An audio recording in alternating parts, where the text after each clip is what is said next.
ডিম প্রোটিন ও ভিটামিনের অন্যতম উৎস। খুচরা বাজারে বেড়েছে ডিমের দাম। রাজশাহী নগরীর বিভিন্ন বাজার ঘুরে দেখা গেছে ২-১ সপ্তাহ আগেও যেখানে ১ ডজন ডিম বিক্রি হতো ১০৮ থেকে ১২০ টাকায়, বর্তমানে তা পৌঁছেছে ১২৬ থেকে ১৩৮ টাকায়। ভোগান্তি তো সাধারণ জনগণের জন্য একটু বেশি হচ্ছে। সবজির তো বেশি দাম বেড়ে গেছে মাছ মাংসের থেকে, আবার ডিমটারও দাম বেড়ে গেল। আমি একজন স্টুডেন্ট, আমাদের খাবারটাই মেন হলো ডিম, কিন্তু ডিমের দামটা বেড়ে গেছে, যার কারণে আমরা খুব ভোগান্তির মধ্যে আছি।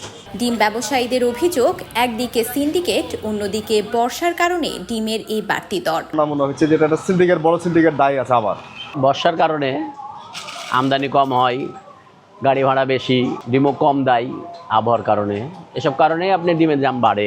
চারিদিকে বন্যার পানিতে ডুবে গেছে খামার অনেক ডুবে গেছে এবং চাহিদা অনুযায়ী আপনার যোগানটা কম, এর জন্য ডিমের বাজারটা একটু বেশি। আর খামারিরা বলছেন, পোল্ট্রি ফিড ও ওষুধের দাম বেড়ে যাওয়ার প্রভাব পড়েছে ডিমের বাজারে। ডিমের দাম তো বাড়তেই হবে, খাদ্যর দাম এত বেশি, খাদ্য নিয়ন্ত্রণ আগে করতে হবে, ঔষধ কোম্পানিগুলো নিয়ন্ত্রণ করতে হবে, তারপরে ডিমের দাম কমাতে হবে।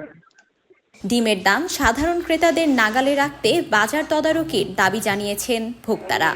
আফসানা আইভি, স্কাই বাংলা, রাজশাহী।